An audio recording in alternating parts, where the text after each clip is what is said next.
Chicken dum biryani. അന്ന് ഞാനൊരു shorts ഇട്ടപ്പോഴത്തേന് കുറച്ച് പേര് അത് റെസിപ്പി ചോദിച്ചിട്ടുണ്ട്. പിന്നെ 2 പേഴ്സണൽ മെസ്സേജ് ആയിട്ടും ചോദിച്ചിട്ടുണ്ടായിരുന്നു. അപ്പോൾ അവർക്ക് വേണ്ടിയിട്ടാണ് ഞാൻ ജസ്റ്റ് ഒരു ലോങ് വീഡിയോ, ഒരുപാട് ലെങ്തി ആക്കുന്നില്ല, ജസ്റ്റ് അതിൻ്റെ പ്രോസസ്സും കാര്യങ്ങളും കാണിക്കാം. ഫസ്റ്റ് ഇപ്പം ഞാൻ സവാള കട്ട് ചെയ്ത് വഴറ്റിയെടുക്കുക, ഫ്രൈ ചെയ്തെടുക്കുക, ബിസ്ന എന്ന് പറയത്തില്ലേ, അപ്പോൾ അത് റെഡിയാക്കി എടുക്കുക. അതാണ് നമുക്കിനകത്ത് ഏറ്റവും മെയിനായിട്ട് വേണ്ട സംഭവം. ഇച്ചിരി പണിയുള്ളതാണ്, ബാക്കിയെല്ലാം അടിപൊളി എളുപ്പമാണ്.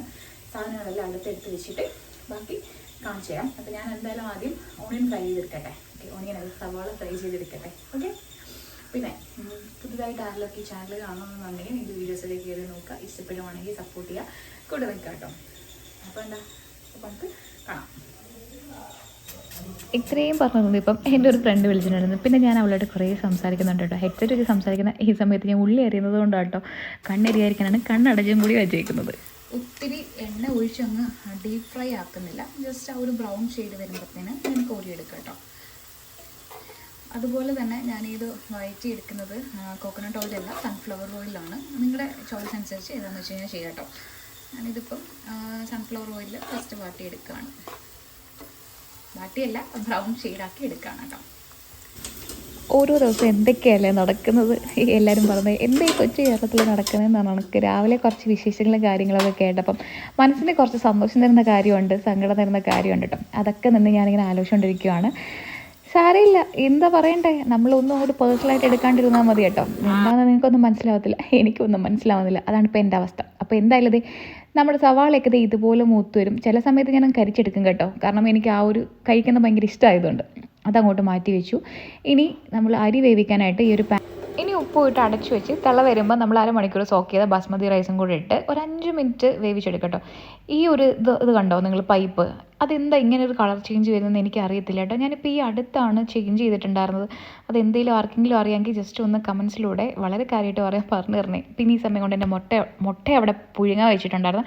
എന്താ 3 മുട്ടയെന്ന് വെച്ച് കഴിഞ്ഞാൽ യാശുവിന് മുട്ടയിടുമ്പം അതെപ്പോഴും വേസ്റ്റാണ്. സോ ഞാൻ വേസ്റ്റ് ചെയ്യാൻ ആഗ്രഹിക്കുന്നില്ല. വേണമെങ്കിൽ അപ്പം എടുക്കാം ഒന്നും കൂടെ, അതുകൊണ്ട് 3 മുട്ട എടുക്കുന്നു.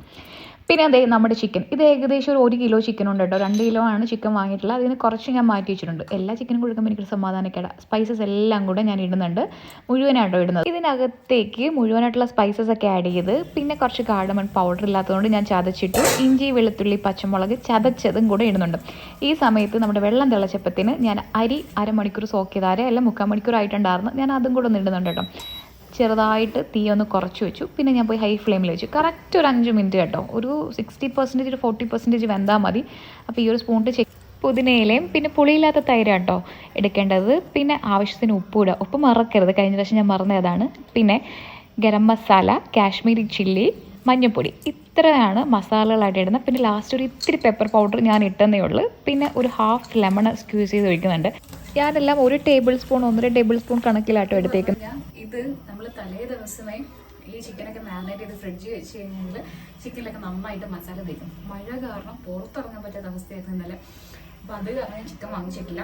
ഇപ്പോൾ ഒരു 10 മിനിറ്റ് ഇത് റെസ്റ്റ് ആയിരിക്കട്ടെ, അതേ കൂടുതൽ സമയമില്ല. ഇപ്പം തന്നെ സമയം 11:15. താമസിച്ച് എണീറ്റത്, അപ്പോൾ നമുക്ക് പെട്ടെന്ന് എടുക്കാം. ഓക്കെ,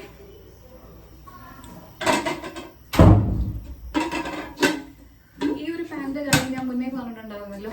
ഞാൻ ആമസോണിൽ നിന്ന് വാങ്ങിച്ചതാണ്. ഇതിൽ ഞാൻ കുത്തി നിറച്ചാണ് വെക്കുന്നത് കേട്ടോ.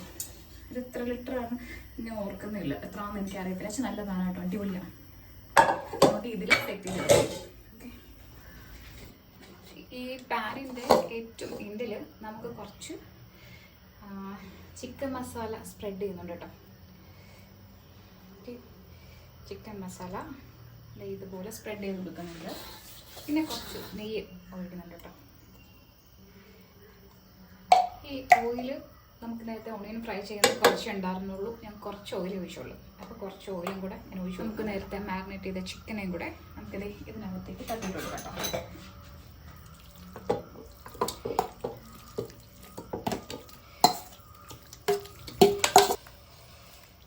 ഓക്കെ, ഇപ്പം ഇതെല്ലാം സെറ്റ് ചെയ്തു. ഇനി നമുക്ക് ഇതിൻ്റെ മുകളിലേക്കാണ് നമ്മൾ റൈസ് ഇട്ട് കൊടുക്കുന്നത് കേട്ടോ. ഇതിൻ്റെ മുകളിലേക്കാണ് നമ്മൾ വേവിച്ച റൈസ് ഒന്ന് സെറ്റായി.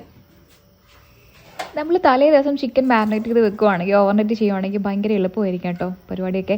ഇതിൻ്റെ ഇടയ്ക്ക് റൈസ് വെന്തപ്പം അതൊന്ന് വേറൊരു പാനിലേക്ക് ഊറ്റിയെടുത്ത് ഇത് ഇതുപോലെ ആക്കിയെടുത്ത് കുറച്ച് വെള്ളം കാണും കേട്ടോ. നമ്മൾ സെറ്റായിട്ടുണ്ട്. ഇനി ഇതിൻ്റെ മുകളിലേക്ക് നമുക്ക് കുറച്ച് മല്ലിയിലയും പുതിനയിലേക്ക് ഇട്ട് ഡെക്കറേഷൻ ചെയ്യാം കേട്ടോ. പിന്നെ എന്നത്തെയും പോലെ ഫോയിൽ പേപ്പർ ഇന്നും ഇല്ല, വീഡിയോ ചെയ്യുന്നെന്നും പറഞ്ഞ് ഞാൻ വാങ്ങിച്ചിട്ടില്ല. ഓക്കെ, അപ്പം അത് വെച്ച് കഴിഞ്ഞാൽ കുറച്ചുകൂടെ അടിപൊളിയാണ്. ഇതുപോലെ ഇങ്ങനെ ഇട്ട് കൊടുക്കാം. നമ്മൾ നേരത്തെ എടുത്ത് വെച്ച് ഒണിയൻ്റെ ബാക്കി കുറച്ച് ഞാൻ മാറ്റി വെച്ചിട്ടുണ്ടായിരുന്നു, അതും കൂടെ മുകളിൽ ഇങ്ങനെ സ്പ്രെഡ് ചെയ്ത് കൊടുക്കുന്നുണ്ട്. നോർമലി ഈ ഹൈദരാബാദി ബിരിയാണികളിലൊന്നും നമ്മൾ കാഷ്യൂ നട്ട്സ് ഞാൻ കണ്ടിട്ടില്ല കേട്ടോ. ഞാൻ ഉണ്ടോ ഞാൻ കണ്ടിട്ടില്ല. അതുകൊണ്ട് തന്നെ ഞാൻ ആ സാധനങ്ങളൊന്നും വറുത്തിരുന്നതുമില്ല. കുറച്ച് പാലും മഞ്ഞൾപ്പൊടിയും കൂടെ മിക്സ് ചെയ്തത് കളറിന് വേണ്ടിയിട്ട് ഒഴിച്ചു കൊടുക്കാം. അപ്പം ഈ ഒരു ഫോയിൽ പേപ്പറൊന്നും ഇല്ലാത്തത് കൊണ്ട് ഇത് തന്നെ വെച്ച് കവർ ചെയ്ത് ഒരു 45 മിനിറ്റ്സ് ലോ ഫ്ലെയിമിൽ വെക്കാം കേട്ടോ. സോ നമുക്ക് വെക്കാം. അപ്പോഴത്തേ നമ്മുടെ റൈസ് ഞാൻ കെട്ടി അടുപ്പിലാക്കി. ഇനി ഒരു 45 മിനിറ്റ്സ് ടു 1 hour ആണ് ഞാൻ ഏറ്റവും ലോ ഫ്ലെയിമിലാണ് വെക്കുന്നത്. നോൺ സ്റ്റിക്ക് ആയതുകൊണ്ട് തന്നെ അടിയിലൊന്നും പിടിക്കത്തില്ല കേട്ടോ. അപ്പോൾ അത് അവിടെ സെറ്റ് ചെയ്തിട്ട് മുട്ട പുഴുങ്ങിയിട്ടുണ്ട്. ഇനി നമുക്ക് സാലഡിന് വേണ്ടിയിട്ട് കുറച്ച് കട്ട് ചെയ്തെടുക്കാം. പപ്പടം ഉണ്ടോ എന്നറിയത്തില്ല, പപ്പടം ഉണ്ടെങ്കിൽ പപ്പടം കൂടെ സെറ്റാക്കാം. അച്ചാറുണ്ട്, നാരങ്ങ അച്ചാറുണ്ട്. ഓക്കെ, അതവിടെ തന്നെ വേട്ടെ. കട്ട് ചെയ്ത് വെച്ചേക്കുന്നുണ്ടോ. ഇനി ഇതെല്ലാം ഒന്ന് കഴുകി വൃത്തിയാക്കി റെഡിയാക്കണം. അപ്പോഴത്തേന് ഓൾമോസ്റ്റ് എല്ലാം ഒന്ന് ഓക്കെ. അപ്പോൾ ഞാൻ ഒന്ന് ക്ലീൻ ചെയ്തിട്ട് വരാം. ഇതിപ്പോൾ കാണുമ്പോൾ ഉണ്ടല്ലോ നല്ല രസമുണ്ട്. ഞാനൊരു മാതിരിയില്ല റോക്കറ്റ് വിട്ടാണ് കാണുന്നത് ചെയ്യുന്നത്. കൊടന്ന കുറച്ച് പാത്രങ്ങളേ ഉള്ളൂ, അതെല്ലാം പറപ്പറ കഴുകിയെടുക്കുക കേട്ടോ. പിന്നെ മാത്രമല്ല അവിടെ ഇരുന്ന മല്ലിയിലയും പുതിനയിലയുടെ തണ്ടും ഇലയൊക്കെ ഉണ്ടായിരുന്നു. ആദ്യം അതെല്ലാം കൊണ്ട് കഴുകിയല്ല കളഞ്ഞിട്ട് വന്നിട്ടാണ് കേട്ടോ ഞാൻ കഴുകാൻ തുടങ്ങുന്നത്. നല്ലപോലെ അവിടെ എല്ലാം ഒന്ന് വൃത്തി കഴിയുമ്പോഴേ എനിക്ക് സത്യം പറഞ്ഞാൽ ഫുഡ് കഴിക്കുന്നതിന് മുന്നായിട്ട് ക്ലീൻ ചെയ്തിടുക, അല്ലെങ്കിൽ ഒരു സാധനം എടുത്തു കഴിഞ്ഞാൽ അപ്പം ക്ലീൻ ചെയ്തിട്ടില്ല അവസാനമാണെങ്കിൽ ഉണ്ടല്ലോ എനിക്ക് ഭയങ്കര ബുദ്ധിമുട്ടുള്ള കാര്യമാണ്. അത് എന്താണെന്ന് എനിക്കതെല്ലാം പണ്ട് മുതലേ ഉള്ളതാട്ടോ. അതുകൊണ്ട് തന്നെ എപ്പോഴും സാധനങ്ങൾ എടുക്കുന്ന അപ്പം ക്ലീൻ ചെയ്തിടും, അവസാനം നിന്ന് ശരിയാക്കാൻ നിൽക്കത്തില്ല. മാത്രമല്ല എൻ്റെ സിങ്കിൽ പാത്രം കിടക്കുന്നത് കാണുമ്പോഴേ എനിക്ക് എന്തോ ഒരു ബുദ്ധിമുട്ടാണ് കേട്ടോ. ബുദ്ധിമുട്ടെന്നല്ല, എനിക്ക് കിച്ചണിൽ കയറാനേ തോന്നത്തില്ല. എത്ര വയ്യെങ്കിൽ പോലും ഞാൻ ആദ്യം ഈ വീട്ടിൽ ചെയ്യുന്ന കാര്യം ക്ലീനിങ് തന്നെയായിരിക്കും കേട്ടോ. അപ്പം അതെല്ലാം കൂടെ പാത്രം കിടന്നതെല്ലാം കഴുകി. ഇപ്പം ഈ ഒരു സ്ഥലത്ത് ഞാൻ വെക്കത്തില്ല കേട്ടോ. ഞാൻ അപ്പുറത്തെ നമ്മുടെ ഓപ്പൺ കിച്ചൻ്റെ അവിടെ ഒരു ഇതുണ്ട്, എന്താ ഡിഷ് ഡ്രെയിനർ ഉണ്ട്, അതിനകത്ത് കൊണ്ടുവെക്കും. എനിക്കൊരു ഉച്ചയൊക്കെ ആകുമ്പോഴത്തേനും ഇതൊന്ന് സെറ്റായി വരും. പിന്നെ അതങ്ങ് തുടച്ച് എടുത്തങ്ങ് മാറ്റി വെക്കും. അപ്പോഴെനിക്കൊരു സംഭവം ഈ പാത്രങ്ങളെല്ലാം കൂടെ നമ്മുടെ ഈ കൗണ്ടർ ടോപ്പിലൊക്കെ വരി കിടക്കുമ്പോൾ ഉണ്ടല്ലോ, ശ്വാസം മുട്ടുന്ന പോലെ കേട്ടോ. അതെല്ലാവർക്കും വരണമെന്നില്ല, അതൊക്കെ ഓരോരുത്തരുടെ ശീലങ്ങളാണ്. ഞാൻ എൻ്റെ കാര്യം മാത്രമേ ഇവിടെ പറയുന്നുള്ളൂ കേട്ടോ. അങ്ങനെ ആർക്കും ചെയ്ത് നോക്കാൻ താല്പര്യം ഉണ്ടെങ്കിൽ ഒന്ന് ചെയ്ത് നോക്കട്ടെ. 2 ദിവസത്തെ മെനക്കേടാണ്. പിന്നെ നമ്മൾ അതുമായിട്ടങ്ങ് അഡ്ജസ്റ്റ് ചെയ്യും. പിന്നെ എല്ലാം നമ്മുടെ കിച്ചൺ കാണുമ്പോൾ തന്നെ നമുക്കൊരു സമാധാനം, അതിനകത്ത് കയറി കുക്ക് ചെയ്യാനും കാണാനും ഒക്കെ. അപ്പോൾ എനിക്ക് അങ്ങനെ ഭയങ്കര ഇഷ്ടമുള്ള ഒരാളായതുകൊണ്ട് കേട്ടോ ഞാൻ അങ്ങനെ ചെയ്യുന്നത്. അപ്പം എൻ്റെ കിച്ചണിൽ അതിൽ കയറുവാണെങ്കിൽ കയറാറുകാരനാണ് ഏട്ടൻ കയറിയാലും ഞാൻ പറയും അത് ചെയ്യരുത് ഇത് ചെയ്യരുത്. ഞാൻ എപ്പോഴിരുന്നാലും ഈ കിച്ചണിൽ ഒരു സൗണ്ട് കേട്ടാൽ ഞാൻ അപ്പോഴും ചാടി വരും. എനിക്കറിയാം ഏട്ടനാണ് കൂടെ നിന്നിട്ട് എടുത്തു കൊടുക്കും കേട്ടോ. അതെനിക്ക് ഇഷ്ടമുണ്ടായിട്ട് എടുത്തു കൊടുക്കുന്നതൊന്നും ആയിരിക്കത്തില്ല. എനിക്കിനി അടുത്ത പണി ചെയ്യാൻ വയ്യ, അല്ലെങ്കിൽ എൻ്റെ സാധനങ്ങളെല്ലാം മാറ്റി വെക്കും. അപ്പോൾ ആ ഒരു കാര്യം കൊണ്ട് ഇതിനകത്ത് കയറ്റാൻ മാക്സിമം ഞാൻ ശ്രമിക്കാറില്ല. അപ്പം എന്നോട് ചോദിക്കുകയും ചെയ്യും അതെന്താ ഞാനിവിടെ വന്ന് സാധനം ഇട്ടാൽ. ഞാൻ പറഞ്ഞ് എടുക്കുന്ന സാധനം അതുപോലെ ഇരിക്കത്തില്ല, എല്ലാം വാരി ഇട്ടിട്ട് പോകും കേട്ടോ. ഒരു ചോറിടാൻ വന്നാലും പിന്നെ എനിക്കൊരു 10 പണിയായിരിക്കും അതിനകത്ത് ഒപ്പിച്ച് വെച്ചിട്ട് പോകുന്നത്. പിന്നെ ദേ ഈ ഒരു സാധനം കണ്ടോ, ഞാൻ ഈ പൈപ്പിൽ അറ്റാച്ച് ചെയ്ത് വെക്കുന്നത് നല്ല അടിപൊളി ഒരു യൂസ്ഫുൾ ആയിട്ടുള്ള സാധനമാണ് കേട്ടോ.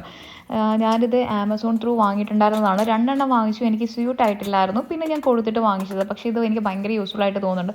പക്ഷേ ചില സമയത്തുണ്ടല്ലോ ആ എൻ പോർഷനിൽ നിന്ന് ചെറിയൊരു ലീക്ക് പോലെ വരുന്നുണ്ട്. പക്ഷേ കുഴപ്പമില്ല, ഈ ഒരു റേറ്റിന് നല്ല സംഭവം കേട്ടോ, നല്ല അടിപൊളിയായിട്ടുണ്ട്. ഇതിൻ്റെ ഒരു ബ്ലാക്ക് ആണ് ഞാൻ ആദ്യം നോക്കിയത്. പിന്നെ എൻ്റെ പൈപ്പ് സ്റ്റീൽ ആയതുകൊണ്ട് തന്നെ ഞാൻ സ്റ്റീലിൻ്റെ തന്നെയാണ് വീണ്ടും വാങ്ങിയിട്ടുണ്ടായിരുന്നത്. അപ്പം എൻ്റെ ഏകദേശമുള്ള പരിപാടികളെല്ലാം ഒതുങ്ങി വരുന്നതിൻ്റെ സന്തോഷം ഇപ്പോൾ കാണുമ്പോൾ തന്നെ എനിക്കുണ്ട് കേട്ടോ. ആ സമയത്ത് ഞാനില്ല റോക്കറ്റ് വിട്ടണക്കൊന്നുമല്ല, അത്യാവശ്യം നല്ല സമയം എടുക്കും കേട്ടോ ഞാൻ ക്ലീൻ ചെയ്യാനും. എന്നാൽ കിച്ചണിൽ അധികം നിന്ന് കറങ്ങാൻ ഇഷ്ടപ്പെടുന്ന ഒരാളും അല്ല. എൻ്റെ പണികളെല്ലാം പെട്ടെന്ന് ചെയ്യുക, പെട്ടെന്ന് പുറത്ത് പോയിരിക്കുക. ഇതാണ് എപ്പോഴും എൻ്റെ ലക്ഷ്യം. ഒരു സമാധാനം അല്ലേ, അതെല്ലാവർക്കും ഉള്ളത് തന്നെയാണ്. നമ്മുടെ സിങ്കൊക്കെ വൃത്തിയായി പാത്രമൊക്കെ ഒതുങ്ങി കഴിയുമ്പം അടിപൊളി. ഓക്കെ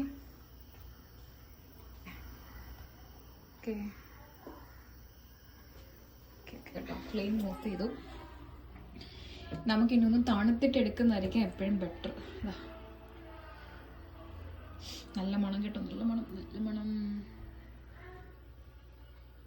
ഓക്കെ, അവിടെ ഇരിക്കട്ടെ. അപ്പം നമുക്ക് എന്തായാലും ഒരു ഇപ്പോൾ എത്ര 12:15 ആയിട്ടുണ്ട്. ഒരു 12:30 ആകുമ്പോൾ എടുക്കാം. ഓക്കെ, അപ്പം അതേ നമുക്കിനി ഫുഡ് സെർവ് ചെയ്തെടുക്കാം കേട്ടോ.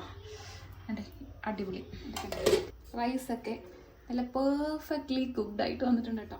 അടിപൊളി. ചുറ്റും കൂടെ നോക്കുമ്പോൾ അറിയാം, ദേ നിങ്ങൾക്ക് കാണാൻ പറ്റുന്നുണ്ടല്ലോ അല്ലേ? എല്ലാം ഇങ്ങനെയുള്ള തവി ഇതിനകത്ത് ഇടുമ്പം സൂക്ഷിക്കുക കേട്ടോ. കണ്ടോ കണ്ടോ? ഞാനിവിടെ 3 പ്ലേറ്റ് എടുത്തേക്കുന്നത്. യാഷനും ഞാനും കൂടെ ഒരു പ്ലേറ്റിൽ നിന്ന് ഞാൻ വാരി കൊടുക്കുക കേട്ടോ. അപ്പോൾ ദേ നല്ല അടിപൊളിയായിട്ട് ചിക്കനൊക്കെ നല്ല കുക്കായിട്ട് വന്നിട്ടുണ്ട്. കുറച്ച് സാലഡ്, പപ്പടം ഇല്ലായിരുന്നുള്ളൂ. ഞാൻ പപ്പടം എടുത്തില്ല, അച്ചാറും എടുത്തില്ല, മുട്ടയും സാലഡ് മാത്രമേ വെക്കുന്നുള്ളൂ കേട്ടോ. അപ്പോൾ ഈ റെസിപ്പി നിങ്ങൾ എന്തായാലും നിങ്ങൾക്ക് ഇഷ്ടമാകും കേട്ടോ. നല്ല ടേസ്റ്റും നല്ല മണമുണ്ട് കേട്ടോ. അപ്പോൾ ഇനി എന്തായാലും ഞങ്ങൾ പോയി കഴിക്കട്ടെ. അപ്പം വീഡിയോ കണ്ടതിൽ ഒരുപാട് സന്തോഷം. അപ്പോൾ എന്താ, നമുക്കിനി മറ്റൊരു വീഡിയോയിൽ പെട്ടെന്ന് തന്നെ കാണാം കേട്ടോ. നിങ്ങളുടെ കാര്യങ്ങളും വിശേഷങ്ങളൊക്കെ കമൻസിലൂടെ പറയാനും മറക്കരുത്. അപ്പോൾ ഓക്കെ, ടാറ്റാ.